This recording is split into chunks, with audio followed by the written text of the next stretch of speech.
ಆಟವಾಡುತ್ತಿದ್ದ ಪುಟ್ಟ ಕಂದಮ್ಮನನ್ನ ಬಲಿಪಡೆದಿದೆ ವಿಷಕಾರಿ ಹಾವು. ಚೆಂಡು ತರಲು ಹೋದ 4 ವರ್ಷದ ಬಾಲಕಿಯನ್ನೇ ಗುರಿಯಾಗಿಸಿದ ನಾಗರಹಾವು. 3 ದಿನಗಳ ಕಾಲ ಸಾವು ಬದುಕಿನ ಹೋರಾಟ ನಡೆಸಿದ ಪುಟ್ಟ ಬಾಲಕಿ ರಿತುಚಂದ್ರ ಈಗ ನೆನಪು ಮಾತ್ರ.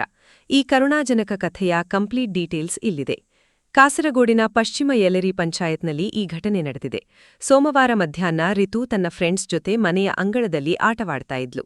ಆಟದ ಮಧ್ಯೆ ಬಾಲ್ ಕಾಂಪೌಂಡ್ ಅಂಚಿಗೆ ಉರುಳಿತ್ತು.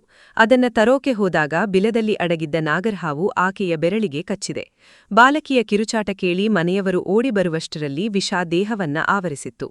ಬಾಲಕಿಯನ್ನ ತಕ್ಷಣವೇ ಕಣ್ಣೂರಿನ ದೊಡ್ಡ ಆಸ್ಪತ್ರೆಗಳಿಗೆ ದಾಖಲಿಸಿ ಪ್ರತಿವಿಷ ನೀಡಲಾಗಿತ್ತು.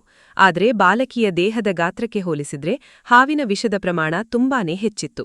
ನ್ಯೂರೋಟಾಕ್ಸಿಕ್ ವಿಷವು ಬಾಲಕಿಯ ಉಸಿರಾಟದ ಮೇಲೆ ಪರಿಣಾಮ ಬೀರಿ ಮೆದುಳಿಗೆ ಹೋಗಬೇಕಿದ್ದ ಆಮ್ಲಜನಕವನ್ನೇ ಕಟ್ ಮಾಡಿತ್ತು.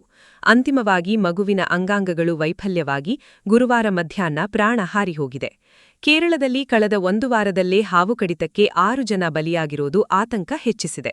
ಮನೆಯ ಅಂಗಳದಲ್ಲಿ ಮಕ್ಕಳು ಆಟವಾಡುವಾಗ ಪೋಷಕರು ಎಷ್ಟು ಎಚ್ಚರದಿಂದ ಇರಬೇಕು ಅನ್ನೋದಕ್ಕೆ ಈ ಘಟನೆಯೇ ಸಾಕ್ಷಿ. ಹೆಚ್ಚಿನ ಮಾಹಿತಿಗಾಗಿ ನಮ್ಮ ಚಾನೆಲ್ ಸಬ್ಸ್ಕ್ರೈಬ್ ಮಾಡಿ. ಧನ್ಯವಾದ.